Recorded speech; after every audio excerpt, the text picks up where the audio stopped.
ఏమిటి? నా బిడ్డ నా సీత పెళ్లి కాకుండానే తెల్లయిందా? అభాషణై ప్రాణం వదిలిందా? ఓయ్ దేవుడా, ఏమిటి దారుణం, ఏమిటి దారుణం! శవాన్ని మీకు పంపించడానికి వేలు కానందువలన దహన క్రియలు ఇక్కడే జరిపించాను. పెద్ద వయసులో భగవంతుడు మీకింత కష్టం కలిగించినందుకు చింతిస్తాను. అమ్మా అమ్మా సీత, సీతమ్మ లాంటి నువ్వు ఎంత అన్యాయమైపోయావు తల్లి. ఏ పాపిష్టి వాడి మాటలు నమ్మి నువ్వు నీ బ్రతుకునిలా అంతం చేసుకున్నావమ్మా. ఆఖరికి నీ చివరి చూపులు కూడా నోచుకొని మేము చాలా దౌర్భ.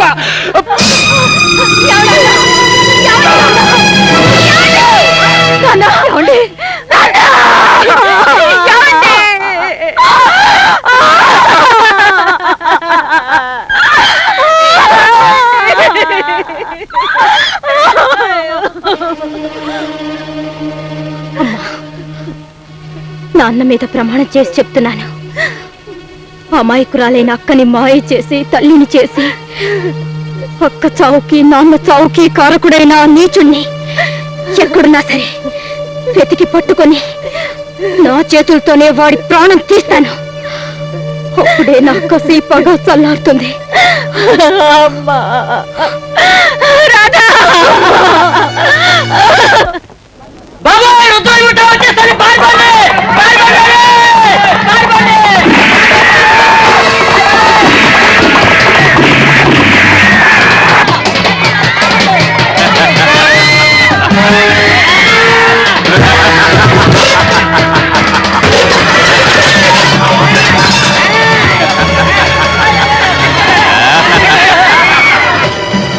సవాల్, బస్తీ మే సవాల్. ఇక్కడున్న ముగ్గురు పహల్వాల్ని కుస్తీలో ఓడించి పందెం 10,000 గెలుచుకోండి. పందెంలో పాల్గొనే వాళ్ళు 10,000 ముందుగా మాకు కట్టాలి. మనగాళ్ళుంటే ముందుకు రావచ్చు. సవాల్, బస్తీ మే సవాల్. మనగాళ్ళుంటే ముందుకు రావచ్చు. పందెం 10,000 గెలుచుకోండి. సవాల్, బస్తీ మే సవాల్. సవాల్. నా చేతిలో ఒక్క 10,000 ఉంటే ఆ వస్తాదుల్ని చింతపండు పులుసు చేసి ఆ పందెం 10,000 గెలుచుకునేవాడిని కదా చెల్లెమ్మా. ఆ వస్తాదుని నువ్వు గెలవగలవా? సార్, కుస్తీలో గెలవాలంటే కావాల్సింది బలిసిన కండలు, కొవ్వెక్కిన ఒళ్ళు కాదండి, పడగొట్టే పట్లు, గెలవాలనే గుండె ధైర్యం. అవన్నీ నీకున్నట్టే మాట్లాడుతున్నావే. మాట్లాడడం కాదండి, మన చేతిలో 10,000 ఉండాలే గాని నే అన్నది నిజమని నిరూపిస్తా.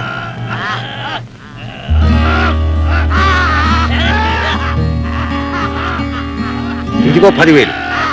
ఇప్పుడు నీ శక్తి ఏమిటో నిరూపించు. చూస్తారుగా.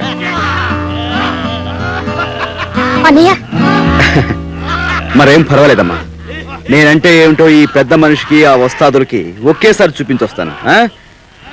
చూడమ్మా, ఈ గెలిచిన 10,000 మన పేటలో ఉన్న పేదవాళ్లకు కొంతకాలం కడుపు నిండా తినటానికైనా సరిపోతుంది.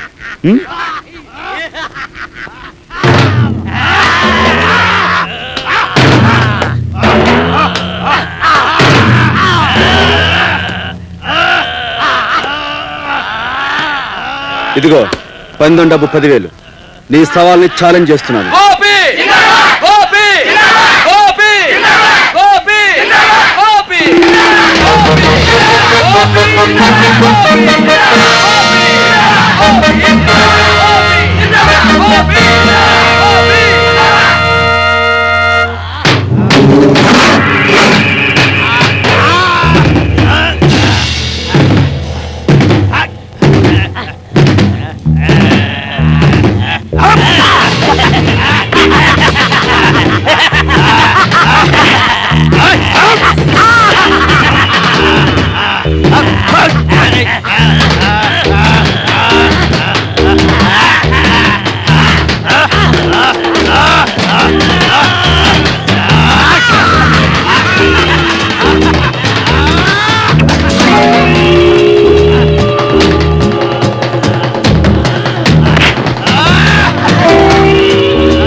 Come on!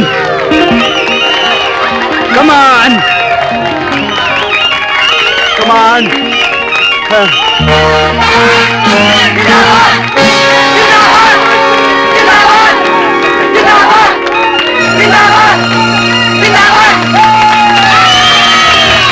ఇదిగో నీ 10,000 పందెం 10,000.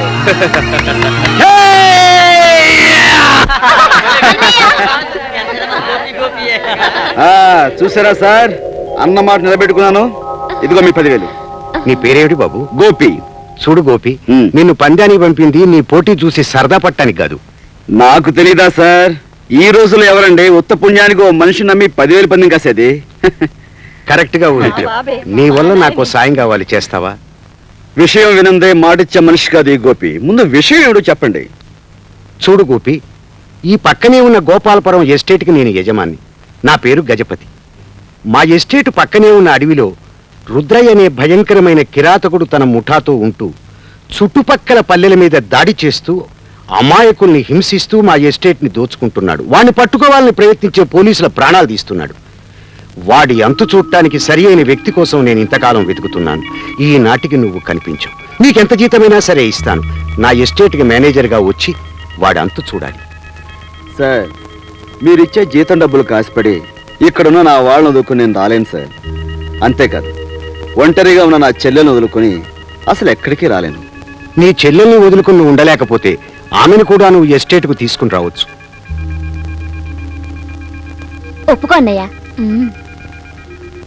ఒప్పుకో గోపి, ఒప్పుకో. నువ్వేమీ అడ్డు చెప్పక నాయనా, అంగీకరించు.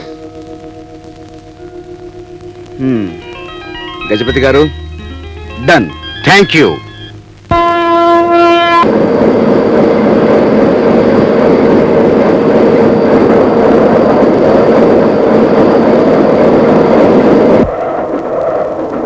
Ticket please.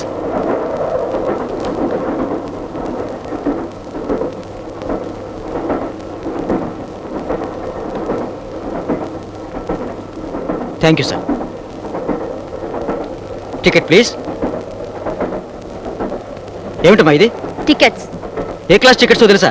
తెలుసు, సెకండ్ క్లాస్వి. ఇదే కంపార్ట్మెంట్ తెలుసా? తెలుసు, first class.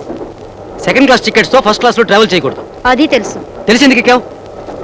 Look here, talk properly, otherwise I will report to your superiors. No అది కాదు మేడం. చూడండి, ట్రైన్ కదిలిపోతుందని తొందరలో ఈ పెట్లో ఎక్కాం. అంతేగాని తెలియక కాదు, తెలిసి తప్పు చేయాలని కాదు. నెక్స్ట్ స్టేషన్ లో దిగి మారిపోతాం. అండర్స్టాండ్? ఓకే, అలాగే.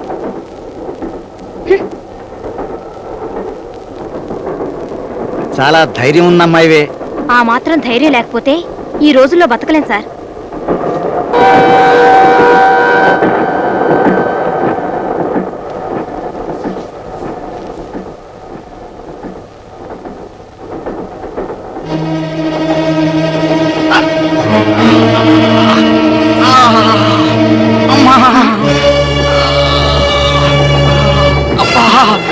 ఏం సార్, ఏమైంది?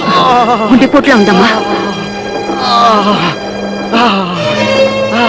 అమ్మా సీసారా మాత్రలు. అమ్మా మంచినీళ్ళు.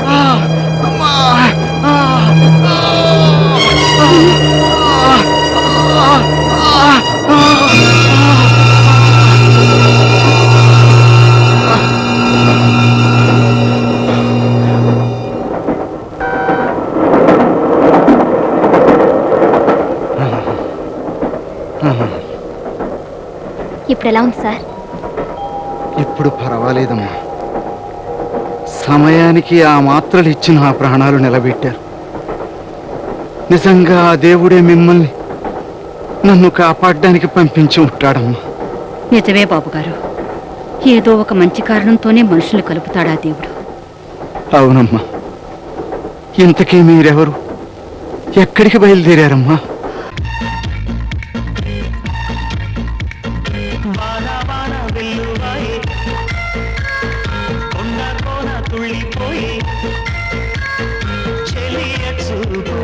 చిలిపి జల్లులై నేను తాకగా ఏదో ఏదో ఏదో హాయ్